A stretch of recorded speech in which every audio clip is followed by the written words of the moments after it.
ಮಳೆ ಧೈರ್ಯಂ ಅದೇ ರೀತಿ ದಿಲ್ ಪಸಂದ್ ಅಂತ ಒಂದು ಒಳ್ಳೆ ಸಿನಿಮಾದ ಮೂಲಕ ಚಿತ್ರರಂಗದಲ್ಲಿ ಮೋಡಿ ಮಾಡಿರುವಂಥ ಅಥವಾ ಒಬ್ಬ ಒಳ್ಳೆ ನಿರ್ದೇಶಕ ಅಂತ ಹೆಸರು ಮಾಡಿರುವಂಥ ಶಿವ ತೇಜಸ್ ಅವರು ಸದ್ಯಕ್ಕೆ ಪಾರ್ಟ್ನರ್ ಅನ್ನುವಂಥ ಟೈಟಲ್ ಇಟ್ಕೊಂಡು ಹೊಸ ಕಥೆಯನ್ನು ರೆಡಿ ಮಾಡಿದ್ದಾರೆ. ಆ ಕತೆ ಹೇಗಿದೆ, ಯಾವ ರೀತಿ ರೆಡಿಯಾಗಿದೆ ಅಂದರೆ ಹೀರೋನು ಹೇಳಲಿಲ್ಲ, ಹೀರೋಯಿನು ಹೇಳಲಿಲ್ಲ, ಅಟ್ಲೀಸ್ಟ್ ನಿರ್ದೇಶಕರು ಹೇಳ್ತಾರೆ ಅನ್ನೋದನ್ನು ಕಾದು ನೋಡೋಣ. ಸರ್, ಮೊದಲಿಗೆ ಒಳ್ಳೆ ಟೈಟಲ್ ಇಟ್ಕೊಂಡು ಒಂದೊಳ್ಳೆ ಕಾನ್ಸೆಪ್ಟ್ ಇಟ್ಕೊಂಡು ಚಿತ್ರರಂಗಕ್ಕೆ ಬಂದಿದ್ದೀರಾ. ನಿಮಗೆ ಸಿಕ್ಕಂಥ ವೆಲ್ಕಮ್ ಹೆಂಗಿತ್ತು?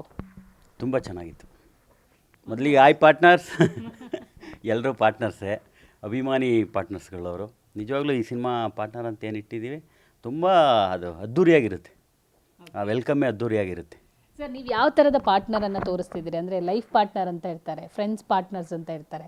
ಸೊ ಯಾವ ಥರ ಕತೆ? ಇದರಲ್ಲಿ ಎಲ್ಲವೂ ಇದೆ. ನೀವು ಏನು ಕೇಳ್ತಾ ಇದ್ದೀರಾ ಎಲ್ಲವೂ ಇದೆ ಅದರಲ್ಲಿ. ಬಿಸ್ನೆಸ್ ಪಾರ್ಟ್ನರ್ ಅಂತ ಈಗ ಏನು ಕೇಳ್ತೀರಾ, ಈ ಒಂದು ಹೀರೋಯಿನ್ ಮಾತಾಡ್ತಾ ಇದ್ರು, ಅವ್ನು ಕೇಳ್ತಾ ಇದ್ದೆ.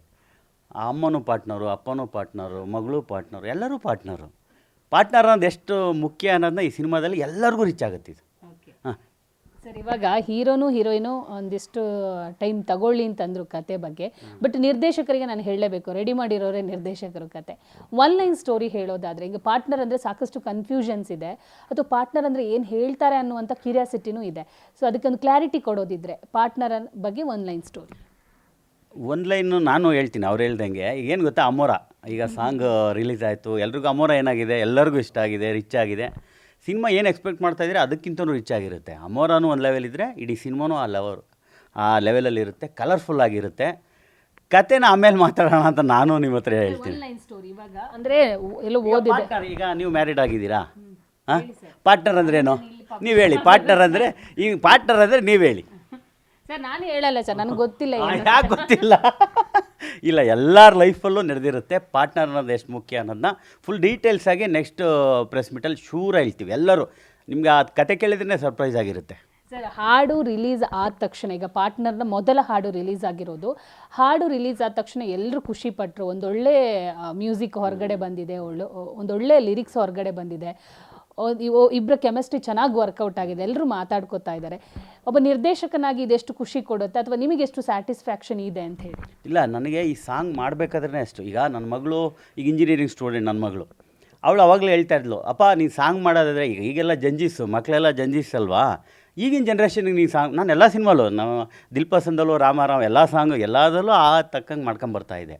ಈ ಸಿನಿಮಾದಲ್ಲೂ ಒಂದೇನೋ ಬೇಕಲ್ವಾ, ಈಗಿನ ಮಕ್ಳಿಗೆ ಇಷ್ಟ ಆಗಬೇಕು, ಈಗೇನೋ ಸೌಂಡಿಂಗು ಹೊಸ್ದಾಗಿರಬೇಕು, ಆಮೇಲೆ ವರ್ಡ್ಸು ಯೂನಿಕ್ ಆಗಿರಬೇಕು, ಎಲ್ಲವೂ ಕೇಳ್ತಾರೆ. ರೆಗ್ಯುಲರ್ ಇದ್ದರೆ ಹಿಂಗೆ ಎಲ್ಲ ಓಡಿಸ್ತಾ ಇರ್ತಾರೆ. ಈಗೆಲ್ಲ ಸೋಷಿಯಲ್ ಮೀಡಿಯಲ್ಲಿ ಏನೋ ಹೊಸದು ಇದೆಯಲ್ಲ, ಐ ಲವ್ ಯು ಅನ್ನೋದನ್ನ ಬೇರೆ ಥರನೂ ಹೇಳ್ಬೋದಲ್ವಾ ಅಂತ ಹೇಳಿದಾಗ ನಕುಲ್ ಅವರು ನಾವು ಫಸ್ಟು ಟ್ಯೂನ್ ಹಾಕುವಾಗ ಅದೇ ಮಾತಾಡಿದ್ದು. ಇಲ್ಲ ಸರ್, ಇದೇನೋ ಮಾಡಬೇಕು, ರೆಗ್ಯುಲರ್ ಪ್ಯಾಟರ್ನ್ ಮಾಡೋದೇ ಬೇಡ ಅಂತೇಳಿ. ಈಗ ಎಷ್ಟು ಸುಮಾರು ಸಾಂಗ್ಗಳು ಹಿಟ್ಟಾಗ್ತಾ ಇದ್ದಾವಲ್ವ, ಏನೋ ವೆರೈಟಿಯಾಗಿ ಆ ಥರನೇ ನಾವು ಯೂನಿಕಾಗಿ ಟ್ರೈ ಮಾಡೋಣ ಅಂತ ಹೇಳಿದಾಗ ಒಂದು ಒಳ್ಳೆ ಟ್ಯೂನ್ ಸಿಕ್ತು. ಅದಕ್ಕೆ ತಕ್ಕಂತೆ ನಾಗಾರ್ಜುನ ಶರ್ಮಾ ಒಳ್ಳೆ ಲಿರಿಕ್ ಕೊಟ್ಟರು. ನಾವು ಸ್ಟೈಲಿಶಾಗೇ ಮಾಡಬೇಕು ಅಂತ ಸ್ಪ್ಯಾನಿಷು ರೆಗ್ಯುಲರ್ ಬೇಡ ಅಂತಲೇ ಮಾಡಿದ್ವಿ. ನಿಜವಾಗ್ಲೂ ಅದು ಔಟ್ಪುಟ್ ನೋಡಿದಾಗ ತುಂಬ ಖುಷಿಯಾಯಿತು. ಸಾಂಗ್ ಬಂತು. ಸಾಂಗ್ ಬಂದಮೇಲೆ ಈಗ ಹೀರೋಯಿನ್ ಅಲ್ವಾ, ಅವಾಗ ಅವ್ರು ಸಾಂಗ್ ಕೇಳಿ ಅವ್ರು ಖುಷಿಯಾಗೋದ್ರು, ಕುಣ್ದಾಡ್ಬಿಟ್ರು ಅವ್ರು ಅಲ್ಲೇನೆ. ಹೀರೋಯಿನ್ ಅಂತ ಸಾರ್ ಎಕ್ಸ್ಟ್ರೀಮ್ ಅಂತ. ಈಗ ಅಜಯ್ ಸರು ಅವರು ಒಳ್ಳೆ ಡ್ಯಾನ್ಸರೇ. ಈಗ ಅಜಯ್ ಸರ್ನ ರೀಸೆಂಟಾಗಿ ಅವ್ರು ಅಷ್ಟು ಸಿನಿಮಾಗಳು ನೋಡಿದ್ದೀರಾ, ಬಿಫೋರ್ ಅಷ್ಟು ಸಿನಿಮಾಗಳಾಗಿ ನನಗೂ ಸರ್ ಅವ್ರ ಸ್ಕ್ರೀಮಲ್ಲಿ ಸರ್ ಇನ್ನೂ ಏನು ಸರ್ ನೀವು 18 ವರ್ಷದ ಹುಡುಗನ ಥರ ಕಾಣ್ತೀರ ಅಂತ ನನಗೇ ಅವ್ರ ಮೇಲೆ ಜಲಸು, ಏನು ಸರ್ ಇಷ್ಟೊಂದು ಯೂತಾಗಿ ಕಾಣ್ತೀರಾ ನೀವು ಅಂತ. ಆಮೇಲೆ ಇಬ್ಬರು ಹೀರೋಯಿನ್ನು ಅಷ್ಟೇ, ನೀವು ಆ ಸಾಂಗ್ ನೋಡುವಾಗಲೇ ಗೊತ್ತಾಗೋದು ಅವ್ರ ಕೆಮಿಸ್ಟ್ರಿ ಎಷ್ಟು ಚೆನ್ನಾಗಿದೆ. ಈ ಸಾಂಗಲ್ಲಿ ಹೆಂಗಿದೆ, ಇಡೀ ಸಿನಿಮಾಲೇ ಹಂಗೆ ಇದೆ ಇಬ್ಬರದು. ಸರ್, ಅಮೋರ ಅನ್ನುವಂಥ ಒಂದು ಪದ ಕೇಳಿದಾಗ ಫಸ್ಟ್ ರಿಯಾಕ್ಷನ್ ಹೆಂಗಿತ್ತು ಸರ್? ನಾನು ಸೂಪರ್ ಆಗಿದೆ ಅನ್ನಿಸ್ತು. ಲವ್ ಯುನ ಇನ್ನೊಂದು ವರ್ಷನಲ್ಲಿ ಹೇಳ್ತಾ ಇದ್ದೀನಲ್ಲ ಅಂತ ನಿಜವಾಗ್ಲೂ ಖುಷಿ ಆಯಿತು. ನನ್ನ ಮಗಳಿಗೆ ಫಸ್ಟು ಟ್ಯೂನ್ ಕೇಳ್ತೆ ಅಮೋರ ಅಂದರೆ, ಅವಳಿಗೂ ಗೊತ್ತಿರಲಿಲ್ಲ. ಹುಡುಕು ಅಂದೆ, ಅವಳ ಹುಡುಕದ್ಲು ಅಮೋರ ಅಂದರೆ ಲವ್ ಯು ಅಂತ, ಸೂಪರು ಅಂತ ಅಂದ್ಲು.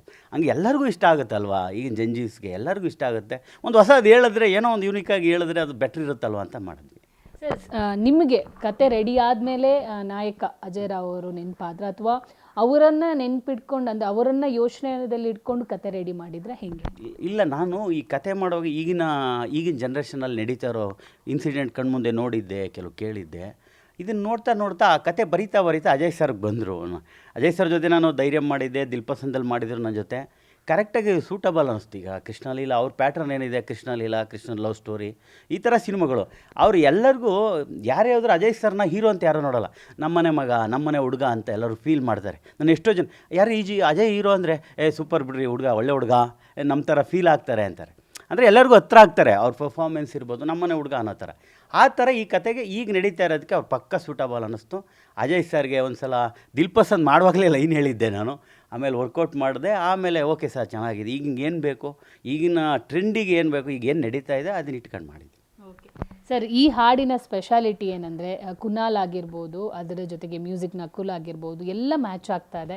ಕುನಾಲ್ ಅವರು ತುಂಬ ವರ್ಷದ ನಂತರ ಮತ್ತೆ ಹಾಡ್ತಾ ಇದ್ದಾರೆ ಕೂಡ.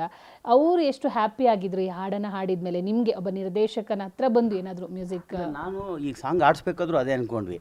ಈಗ ಅಜಯ್ ಸರ್ ಜೊತೆ ಖುಷಿಯಾಗಿದೆ, ಸೂಪರ್ ಡೂಪರ್ ಹಿಟ್ಟು. ಇವತ್ತು ಕೇಳ್ತಾರೆ, ನಾನು ಎಲ್ಲೋದ್ರೂ ರೀಲ್ಸಲ್ಲಿ ನೋಡಿ ಖುಷಿಯಾಗಿದೆ ಅಜಯ್ ಸರ್ ಇದಾಕ್ಬಿಟ್ಟು ಆಗ್ತಾ ಇರ್ತಾರೆ, ಅವರು ಆ ಸಾಂಗ್ನೇ ಪ್ಲೇ ಮಾಡ್ತಾ ಇರ್ತಾರೆ.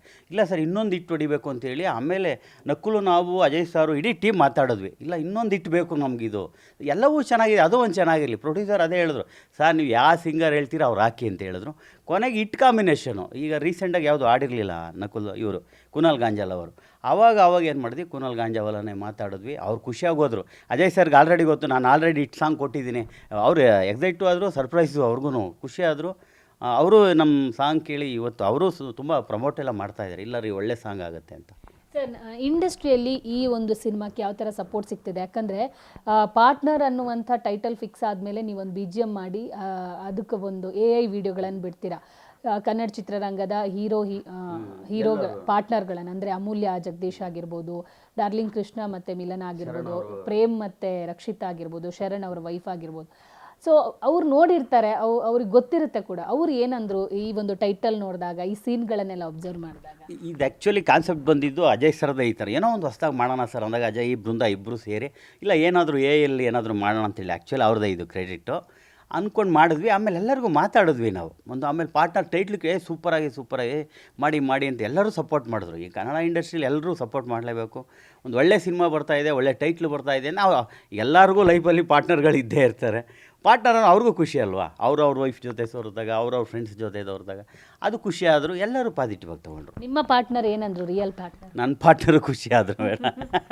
ನನ್ನ ಪಾರ್ಟ್ನರ್ ಯಾವಾಗಲೂ ಅವರು, ನಾನು ಹೇಳಿಲ್ವಾ, ನನ್ನ ಮಗಳಿಗೂ ತುಂಬ ಖುಷಿ, ನನ್ನ ವೈಫು ಖುಷಿ. ಎಲ್ಲರೂ ಪಾರ್ಟ್ನರ್ ಅಂದರೆ ಎಲ್ಲರಿಗೂ ಖುಷಿ ಆಗುತ್ತೆ ಮೇಡಮ್.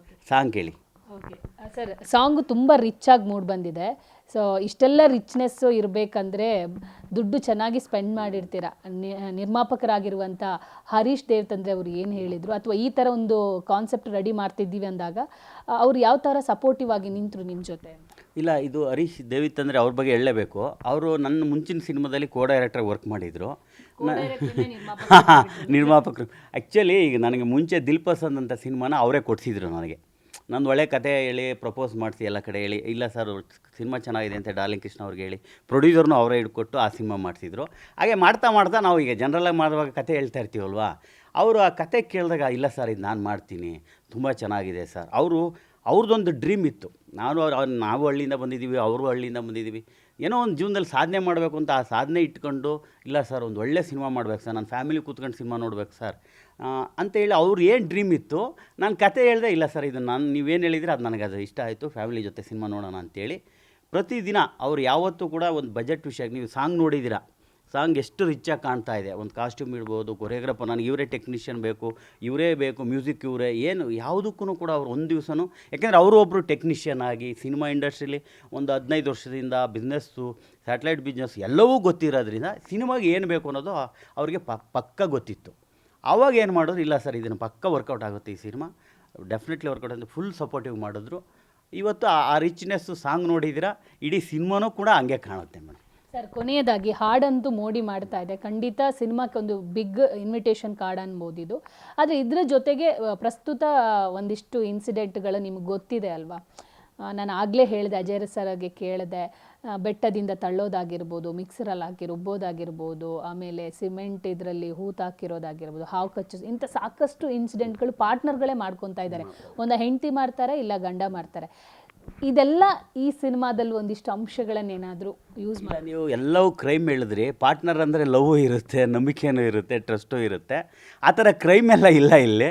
ಒಂದು ಭಾವನೆಗಳ ಜೊತೆ ಆಟ ಆಡಿದ್ದೀವಿ. ಅದು ಭಾವನೆಗಳ ಜೊತೆ ಹೇಗೆ ಆಟ ಆಡಿದ್ದೀವಿ, ಏನು ಆಡಿದ್ದೀವಿ ಅಂದರೆ ನೆಕ್ಸ್ಟ್ ಪ್ರೆಸ್ ಮೀಟಲ್ಲಿ ಪಕ್ಕ ಹೇಳ್ತೀನಿ. ಓಕೆ ಸರ್, ಒಳ್ಳೆಯದಾಗಿ. Thank you. ನೋಡಿದ್ರಲ್ಲ ವೀಕ್ಷಕರೇ, ಇದಿಷ್ಟು ಶಿವತೇಜಸ್ವಿ ಅವರ ಮಾತಾಗಿತ್ತು. ಯಾಕಂದರೆ ಒಂದು ಸಿನಿಮಾ ಮಾಡಬೇಕಾದ್ರೆ ಅದಕ್ಕೆ ಎಷ್ಟು ಎಫರ್ಟ್ ಹಾಕಬೇಕು, ಜೊತೆಗೆ ಆ ಒಂದು ಎಫರ್ಟ್ ಸ್ಕ್ರೀನ್ ಮೇಲೆ ಕಂಡಾಗ ಜನರು ಎಷ್ಟು ಖುಷಿ ಆಗ್ತಾರೆ ಅನ್ನುವಂಥದ್ದು ಪಾರ್ಟ್ನರ್ ಸಿನಿಮಾದ ಮೊದಲ ಹಾಡು ತೋರಿಸ್ಕೊಟ್ಟಿದೆ. ಸದ್ಯದಲ್ಲೇ ಇನ್ನಷ್ಟು ಇದರ ಇಂಟ್ರೆಸ್ಟಿಂಗ್ ವಿಚಾರಗಳನ್ನು ತಿಳಿಸ್ಕೊಡ್ತೀನಿ ಅಂತ ಚಿತ್ರದ ನಿರ್ದೇಶಕರು ಕೂಡ ಹೇಳ್ಕೊಂಡಿದ್ದಾರೆ. ಕ್ಯಾಮರಾ ಪರ್ಸನ್ ಧನಂಜಯ್ ಜೊತೆ ದೀಪಿಕಾ, ಪವರ್ ಟಿವಿ, ಬೆಂಗಳೂರು.